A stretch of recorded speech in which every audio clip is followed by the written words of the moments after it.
During the first 6 months of war in the Pacific, the Japanese conquered hundreds of thousands of miles of territory in Eastern Asia and Oceania. By mid-1942, they reached the Solomon Islands, which just a few years earlier writers described as the most remote place on Earth, where one could escape completely from the cares of the world.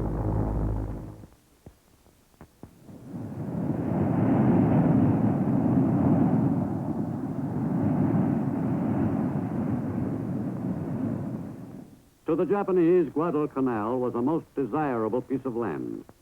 Using that island as a base, they might well succeed in severing the lifeline from the U.S. to Australia. But in June 1942, to Japanese troops who occupied Guadalcanal, it was just another island conquest in their southward advance. The forces of Imperial Japan had been overwhelmingly successful in their ambitious campaigns during that first half year of all-out war.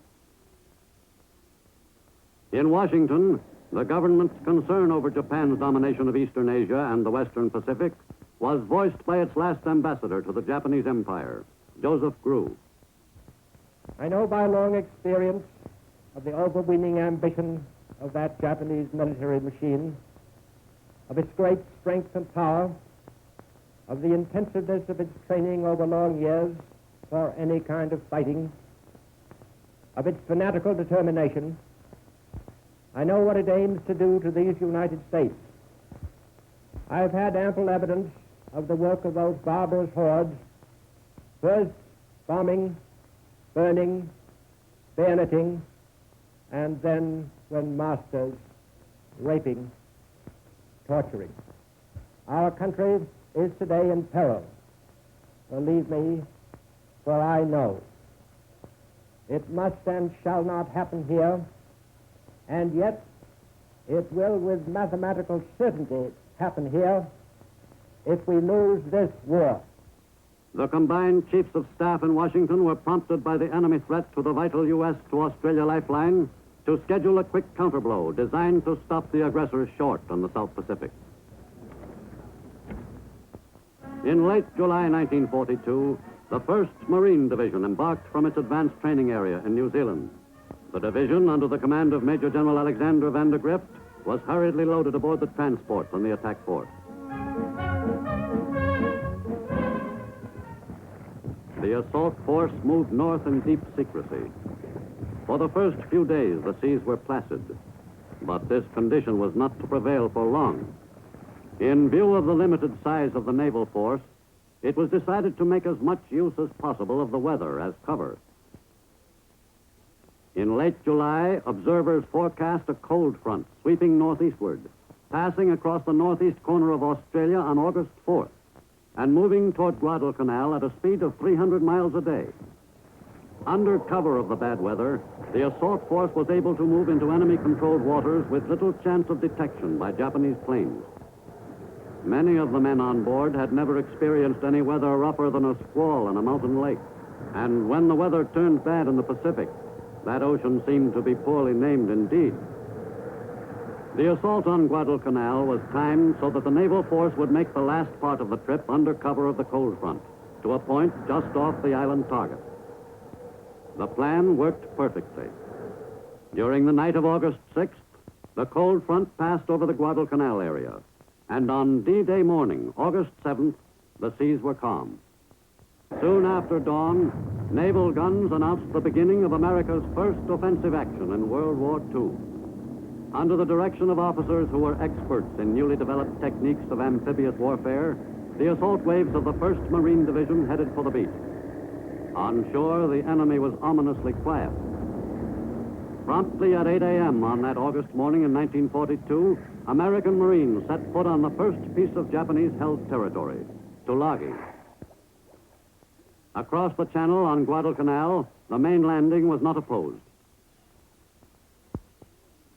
At any moment, the commanders knew the enemy might launch a counterattack, which would surely be made before the assault forces had a chance to get well established. No contact was made with the enemy until the second day, when the Japanese opened up on the American position. While While other Marine battalions were fighting on Tulagi and several other islands off Guadalcanal, the campaign for the key Japanese stronghold in the southern Solomons gathered momentum. Enemy soldiers, adept at jungle fighting, were difficult targets for Marine riflemen. This was the first experience for American fighting men in a new kind of warfare. By nightfall of the second day, August 8th, the Marines' beachhead extended less than a mile inland and 4 miles along the shore. But at least they had a foothold. As the campaign on Guadalcanal continued, the Marines grew accustomed to fighting in jungle country, where it was necessary to battle the enemy on his own terms, in his own style. It took a little longer to get accustomed to some of the routine features of life on a tropical island. And this pre-war South Sea paradise was inclined to be just a bit damp. The first half of the 6-month-long struggle for Guadalcanal was fought during what was called the dry season. The men often wondered what the wet season would be like. On August 9th, the first of a series of unprecedented naval battles for control of the waters surrounding Guadalcanal was joined off Savo Island. A fast Japanese fleet of 7 cruisers and 1 destroyer raced down the slot, the passage through the central Solomons, bent on destroying U.S. ships at Guadalcanal. The Japanese fleet managed to sneak into the Savo Island waters unchallenged by the American warships. The Battle of Savo Island turned into an overwhelming Japanese victory. Augmenting the naval successes, the enemy made effective use of his air superiority in the Solomons. Operating from bases in the northern and central Solomons, from Bougainville and nearby islands, Japanese planes dominated the skies over the area. Daily they came down the slot to bomb American forces on Guadalcanal, where the issue was still in doubt. The Japanese pilots who made the run to Guadalcanal were among the best in the Japanese Air Force. The enemy was throwing his most thoroughly trained personnel into the frantic effort to stop the American counteroffensive. On Guadalcanal, the American fighting men could almost set their watches by the regular visits of the enemy planes. Japanese pilots had things pretty much their own way. The main target, which all the enemy bombers concentrated on, was the airstrip, for which the American Marines had fought so hard. Henderson Field, which had been seized on the second day and never lost, was quickly repaired after each bombing. The few American planes on the island took a steady beating. From forward bases on American-held islands, U.S. fighter pilots took off to battle the enemy in the Solomon skies.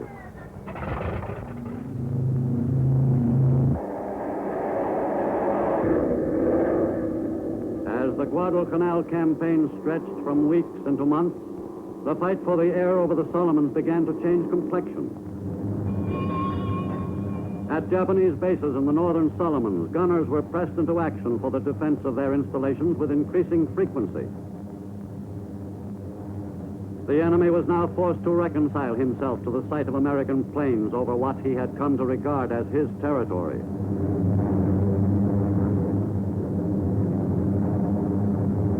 U.S. bombers began to plaster Jap air bases in the northern Solomons regularly.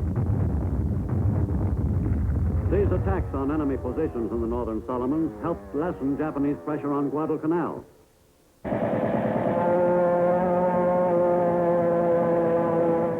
Airstrikes by land-based U.S. bombers, mostly Marine, against enemy fields grew increasingly important as the Solomons campaign passed into its 3rd month.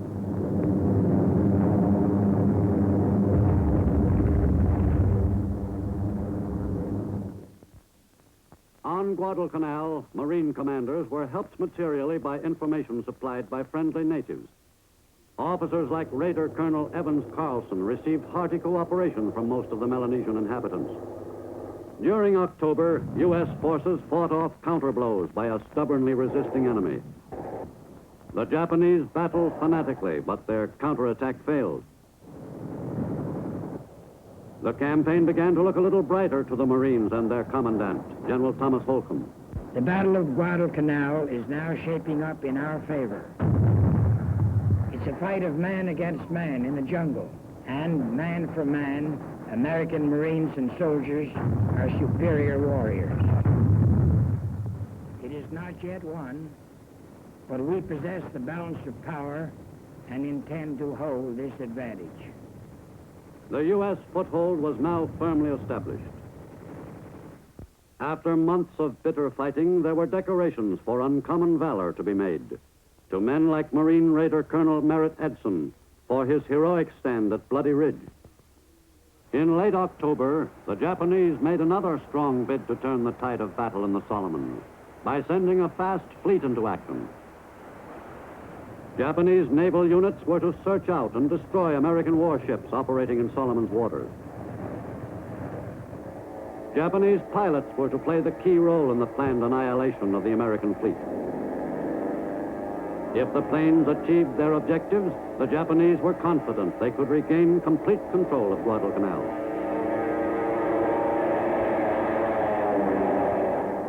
After 2 days and nights of preliminary sparring, the Battle of Santa Cruz was finally begun in earnest on October 26th. This naval engagement followed the new pattern of Pacific naval warfare, with the planes functioning as the principal attack weapon and the ships zigzagging to keep out of the enemy plane's sights.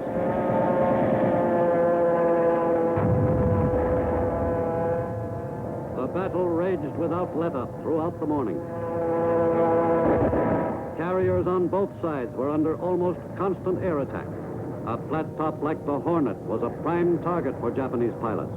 Between 9 and 10 a.m., enemy planes scored several hits on the Hornet, and the big carrier was seriously crippled. Badly damaged, the Hornet lay dead in the water. At about 3:30 p.m., all hands were ordered to abandon ship. Santa Cruz was a tactical victory for the enemy. On Guadalcanal, U.S. Army troops were arriving in considerable numbers to relieve the original assault units. Their assignment was to hold at all costs the territory which had been seized by the invading force of Marines, and to resist all enemy attempts to retake that invaluable patch of ground. Equally important was the Marine Engineers' assignment to build Henderson Field into a sizable air base, capable of accommodating bombers in some quantity. The newly arrived units brought with them the materiel so necessary in the transformation of the waterlogged airstrip into a bomber base. From Henderson Field, large attack groups would carry American bombs north to be deposited on Japanese positions. In a very few weeks, Henderson Field had the look of an efficient, well-equipped airbase, ready to handle any problem which its new complement of planes might present. On December 9th, 4 months after the invasion of the island, the command of the U.S. fighting forces on Guadalcanal passed from the Marine Corps to the Army. The same day, elements of the 1st Marine Division began leaving the island. The weary assault troops were headed for a rear area for rest and relaxation. Most Japanese soldiers refused to be taken prisoner, but there were a few. Those who were taken spoke freely about their units, and many carried military orders, diaries, and other valuable sources of information. Japanese money was a popular souvenir until the novelty wore off. The 1st Marine Division could have set itself up in a tidy little business on Tokyo's Ginza if it hadn't had other matters to occupy it. In January, Guadalcanal was visited by the Navy's brass. Secretary of the Navy Frank Knox had made the long trip from Washington to see for himself how well the sailors and Marines were carrying the fight to the enemy. Admiral Chester Nimitz, Commander-in-Chief Pacific Fleet, and Admiral Bull Halsey were also in the party. Captured enemy equipment proved particularly fascinating to Halsey. The tour of inspection of the area seized in America's first offensive impressed the visitors with the capabilities of the fighting men under their command. Guadalcanal was termed officially secure on February 9, 1943. From an area of only a few dozen square miles, American soldiers and Marines held control of the island. The U.S. position was never again seriously threatened. But the price paid for that small corner of an island in the South Pacific was high. More than 3,000 Americans had died fighting the enemy at Guadalcanal, so that the U.S. could seize the offensive and move forward in the long chain of bloody campaigns toward final victory. The heroes of Guadalcanal were fighting men of various races and creeds. Thanks to their supreme sacrifice, the U.S. had stopped the enemy's sweep of aggression. U.S. forces now held a commanding area in the strategic southern Solomons. From Guadalcanal, the U.S. was in excellent position to follow up its first victory on the road to Tokyo.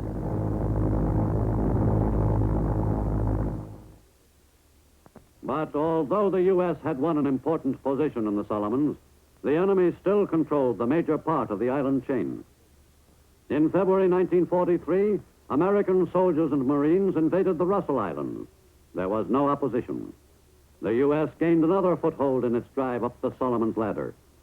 In late June, Marine raiders and Army troops invaded two key islands in the New Georgia group in the Central Solomons. On June 30th, the Army's 172nd Regimental Combat Team headed for shore in the invasion of Rendova Island. The landing was a pushover.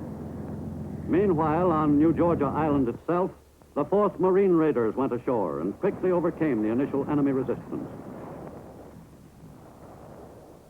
Landings were also made at several other points on New Georgia, by the 1st Marine Raiders and by GIs of the 37th and 43rd Divisions. All the landings in the New Georgia group were quickly achieved and beachheads secured. The terrain of the islands in the New Georgia group was worse, if possible, than that at Guadalcanal. In the drive toward Munda Airfield, the troops were concerned not only with the enemy, but with the swamps and impenetrable jungle which slowed the American offensive down. This first taste of combat for some of the GIs in the New Georgia operation was hardly what they'd been expecting. Artillery was brought into position for the shelling of Munda. Corduroy roads were built to bridge the mud and facilitate transport wherever possible. But most of the artillery had to be dragged into position through the everlasting mud. The concentrated U.S. attack in the fight for Munda Airfield included units of all branches of America's armed forces. Allied bombers supplemented the naval bombardment of Japanese positions surrounding the strongly defended airstrip on New Georgia.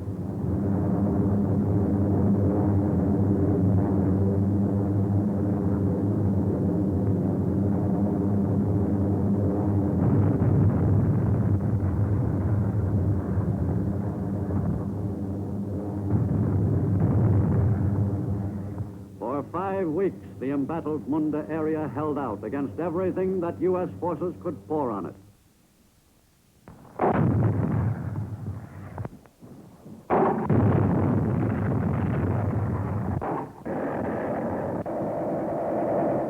But slowly the Japanese area shrank. The defenders often had to be dealt with individually by the Americans. Finally, the Japanese grip on the area was broken.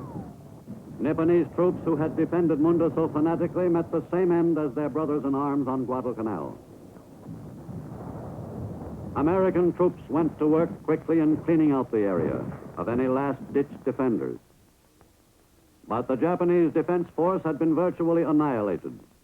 U.S. bombers had done a thorough job on Munda, as American ground units discovered when they surveyed the airfield.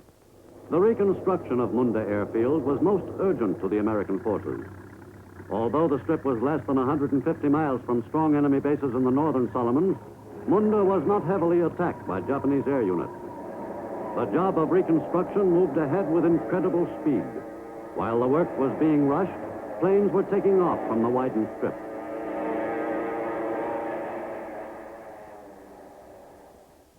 Meanwhile, at sea, another major battle was joined at Kula Gulf during the first week of July.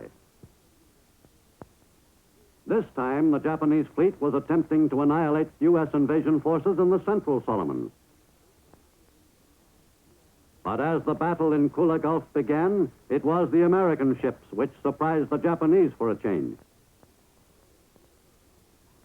Although the cruiser Helena was lost, the U.S. sank 2 Japanese destroyers in the 4-hour-long engagement. The American force gained a great tactical advantage in the battle by performing a classic naval maneuver, crossing the enemy's T. This time-honored trick put the enemy in the unfavorable position of finding suddenly that only his lead ships could fire, and only forward. The American fleet, on the other hand, could fire simultaneous broadsides against the enemy's ships. But the first battle of the Kula Gulf was not decisive. Exactly 1 week later, before dawn, the fleets joined battle again in the same waters.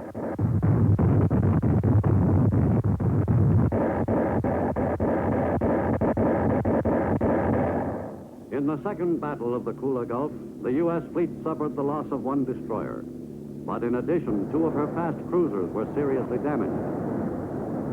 The Honolulu had taken several torpedoes in her sides.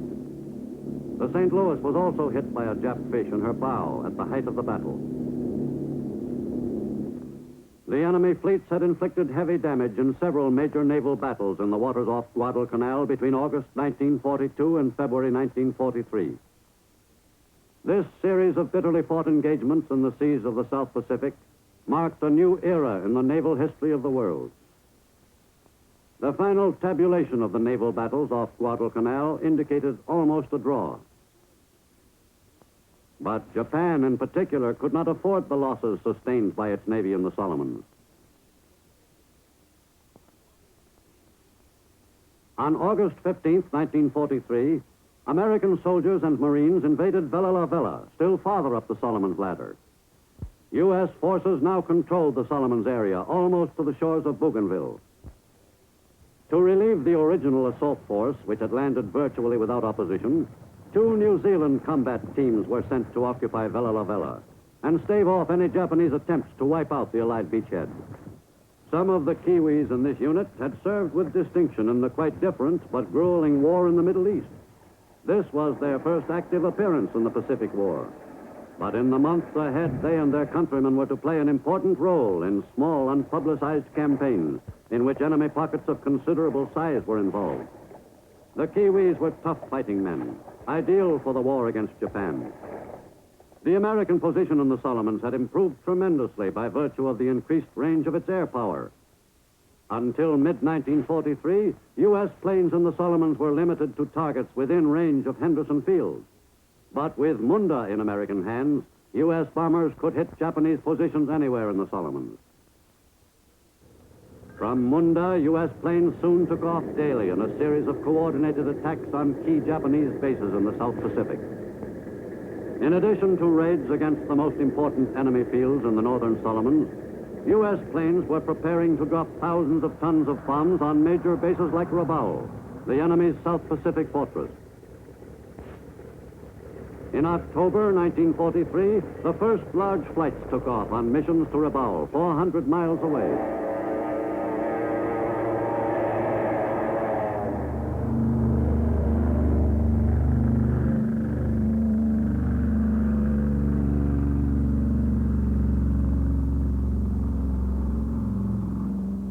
From Munda airstrip, a much more formidable base than it had once been, U.S. planes headed north to neutralize Rabaul. As the missions to Rabaul continued, U.S. planes dropped a staggering total of nearly 2,000 tons of bombs on the Japanese bastion in 1 month.